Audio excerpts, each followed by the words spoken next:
자, 오늘은 불침례란 무엇인가?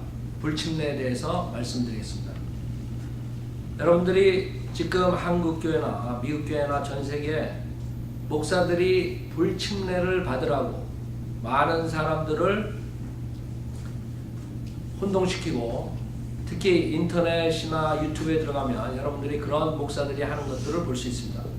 그 사람들은 앞에 나와가지고 막 그 불받다고 몸이 뜨겁다 그러면 팔팔 뛰고 뒹굴고 막 이상한 소리를 내고 완전히 거룩한 교회를 난장판으로 만들고, 정말 믿지 않는 사람들이 그것을 보면은 오히려 복음을 거절하고 그 사람들이 종말에는 정구선 지옥에 갈 것입니다.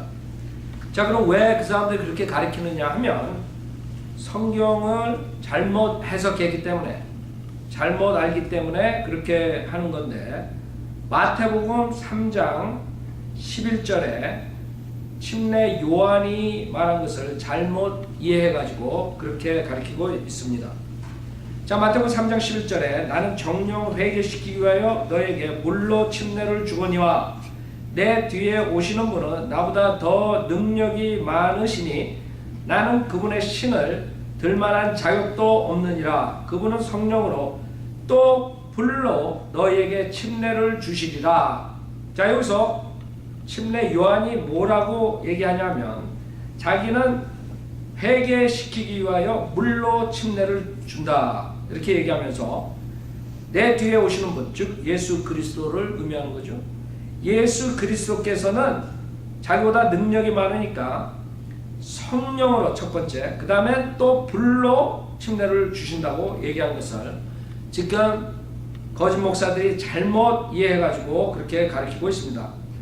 성경은 바로 다음 구절에 무엇이 불침례인가 그 답을 해주고 있는데도 불구하고 그 자기의 정욕대로 가르치는 사람들 그것을 볼 수가 없는 것입니다. 12절에 뭐라 그러시냐면 그분은 손에 키를 들고 자기의 타작마당을 철저히 정결케 하실 것이며 알곡은 모아서, 구원받은 자들이죠, 알곡은 모아서 창고에 들이고, 즉 구원받은 자들은 하나님의 심판이 있기 전에 하나님께서 모아서 데려가는 거예요. 그것을 우리가 휴거라 그러죠. 그 다음에 대환란 끝에도 환란 성도들의 휴거가 있죠. 이 성경을 보면은 그 알곡은 구원받은 자들, 믿는 자들은 모아서 하나님이 데려가신다는 것이고, 그 다음에 그것이 불침례의 정입니다. 쭉정이는 꺼지지 않는 불로 태우시리라. 즉 하나님께서 재림하실 때, 예수 그리스도께서 재림하실 때 불로 심판하시고 그 몸은 그 즉각적으로 태워지고 그 혼이 그 불못에 떨어지는 것을 말하는 것입니다. 그래서 실질적으로 불 받아라, 불침례를 받아라 하는 것은 지옥 불을 받아라 하는 것이랑 똑같은 것입니다. 그럼 어떻게 그것을 우리가 확실하게 알 수 있느냐? 바로 같은 마태복음 13장에 보면 13장 24절부터 보면 곡식 가운데 있는 독불이의 비유를 해주십니다. 24절 주께서 그들 앞에 또 다른 비유를 들어 말씀하시기를 천국은 좋은 씨를 자기 밭에 뿌린 사람과 같으니 사람들이 잠자는 동안 그의 원수가 와서 곡식 사이에 독보리를 뿌리고 가버리니 싹이 나고 이삭이 패일 때 독보리도 나오니라. 그 집 주인의 종들이 와서 그에게 말하기를 주인님 당신의 밭에다 좋은 씨를 뿌리지 아니하였나이까? 그런데 독보리는 어떻게 생겼나이까? 라고 하니 그 주인이 그들에게 말하기를 원수가 이렇게 하였구나. 그렇죠? 사탄이 그렇게 했다 이거죠. 하자 그 종들이 그에게 말하기를 그러면 우리가 가서 그것들을 한데 모으기를 원하시나이까? 라고 하니 29절 주인이 말하기를 아니라 독보리를 한데 모으다가 곡식까지 함께 뽑으면 아니 되느니라. 자, 30절 추수 때까지 둘 다 함께 자라도록 두었다가 추수 때 내가 추수꾼들에게 말하여 먼저 독보리를 모아서 불사르기 위하여 단에 묶고, 지금 이 에큐메니컬 무브먼트, 정치, 사회, 종교가 하나가 되죠. 카톨릭을 중심으로 그것을 지금 30절에서 말씀하시는 겁니다. 먼저 독보리를 모아서 불사르기 위하여 단으로 묶고, 지금 UN 카톨릭 중심으로 묶고 있죠. 그 다음에는 뭐예요? 곡식은 내 곡식 창고로 모아드리게 하리라고 하니라. 아까 3장에서 봤던 것이죠.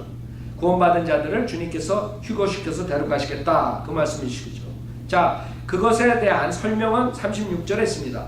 그 후에 예수께서 무리를 보내시고 집으로 들어가시니 제자들이 와서 말씀드리기를 밭에 독보리의 비유를 우리에게 설명하여 주소서라고 하니 주께서 그들에게 대답하여 말씀하시기를 좋은 씨를 뿌리는 자는 인자요 예수님이죠. 밭은 세상이며 좋은 씨는 왕국의 자녀들이니라. 그러나 독보리는 악한 자의 자녀들이요 마귀 자녀들이라는 뜻이죠. 독보리를 뿌린 그 원수는 마귀이며 추수는 세상의 끝이요 추수꾼들은 천사들이니라. 그러므로 독보리를 거두어서 불에 태웠듯이 이 세상의 끝에도 그렇게 되리라. 인자가 그의 천사들을 앞서 보낼 것이라. 그러면 그들이 실족케 하는 모든 것들과 불법을 행하는 자들을 그의 왕국에서 가려내어 모으리라. 그리하여 42절에 보면 그 불침례에 대해서 말씀하시죠. 그리하여 그들을 불타는 큰 용광로 속으로 던지리니 거기서 울며 이를 갈고 있으리라. 즉 지옥불을 말하는 것입니다.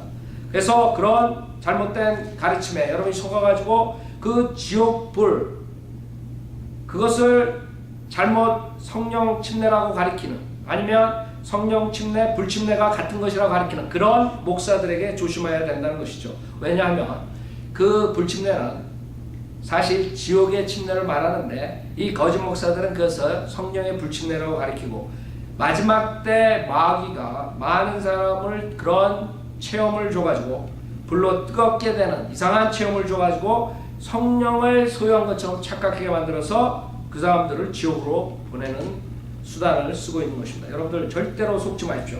그 다음에 몇 군데에서 여러분 보면 그걸 확실히 불침례라는 것을 알 수 있습니다. 왜냐하면 사도행전 1장을 보면 예수님께서 십자가에서 죽으신 후 장사되신 지 3일 만에 부활하신 다음에 그 다음에 제자들에게 나타나셨죠. 승천하시기 전에 제자들에게 말씀하신 것을 보면 여러분 분명하게 불침례에 대해서 알 수 있습니다. 왜냐하면 거기에는 제자들에게 성령으로 침례를 받으리라 라고 말씀하셨지 지금 마태복음 3장에서 말하는 불침례에 대한 말씀을 하시지 않았습니다. 사도행전 1장 5절에 보면 요한은 정령 물로 침례를 주었으나 그렇죠? 지금 마태복음 3장에서 침례 요한이 말한 거죠? 내가 물로 침례를 준다 회개를 위해서. 그러나 그분이 오시면 성령과 불로 침례를 준다 그랬어요. 근데 이 구절은 뭐라 그래요? 너희는 여러 날이 지나지 않아 성령으로 침례를 받으리라고 하시더라. 오순절날 사도행전 2장에서 성령으로 침례를 받죠. 성령님께서 임하신단 말이에요. 자, 왜 여기에 불침례란 말을 안 하겠어요? 왜? 불침례는 이 성령 침례를 거절하고 구원받지 못한 자들이 나중에 그 무서운 지옥불에 가는 것을 말하는 거예요. 예수님께서 재림하시고 불로 심판하신 것을 말씀하시는 것이기 때문에 여기 사도행전 1장 5절에 말씀하고 있지 않으십니다. 그 다음에 사도행전 11장 16절에도 마찬가지입니다. 사도행전 11장 16절에 보면 그때 내가 주의 말씀 곧 요한은 정령 물로 침례를 주었으나 너희는 성령으로 침례를 받으리라고 말씀하신 것을 기억했노라. 여기서 또 한번 불침례에 대한 얘기는 나오지 않습니다. 왜? 구원받은 사람들에게 하는 말씀이고 이 성령 침례는 지금 여기서 말하는 불침례랑 다르고 구원받은 자들이 하나님께서 성령으로 인치시는 것을 말하는 것입니다. 그럼 성령 침례란 무엇입니까? 고린도전서 12장 고린도전서 12장을 보면 여러분이 성령 침례는 불침례가 아니라는 사실을 알 수 있습니다. 고린도전서 12장 13절에 보면 유대인이나 이방인이나 종이나 자유인이나 한 성령이에요. 우리 모두가 한 몸 안으로 침례를 받았으며 또 모두가 한 성령으로 마시게 되었느니라. 즉 여러분이 예수 그리스도를 믿을 때 성령님께서 여러분 안에 들어오셔서 여러분의 죽은 영을 살려서 거듭나게 하고 여러분을 예수 그리스도의 몸의 일지체에 참여하게 만드는 것이 성령 침례인 것입니다. 그렇기 때문에 14절에 몸은 한 지체가 아니라 여러 지체로 되어 있으니 여러분이 한 지체 그 다음에 여러 지체가 모여서 각각 한 지체씩 여러 지체가 모여서 그리스도의 한 몸이 된다는 것을 그 다음 구절에 말씀하고 계신 것입니다. 여러분들 절대로 그 마태복음 3장 11절을 잘못 해석해가지고 여러분들을 그 마귀의 능력으로 마귀의 표적으로 수많은 마귀의 영향을 받게 하고 그것이 성령 침례 혹은 불침례라고 속여가지고 하는데, 속아서 여러분이 나중에 정신 이상자가 되고 만약에 그 결과는 여러분의 몸이 망가지고 수많은 주변에 있는 사람들이 그런 모습을 봤습니다. 절대로 속지 마시고 예수 그리스도를 구세주로 영접하시면서 성령 침례를 받으시고 구원 받으시기 바랍니다. 감사합니다.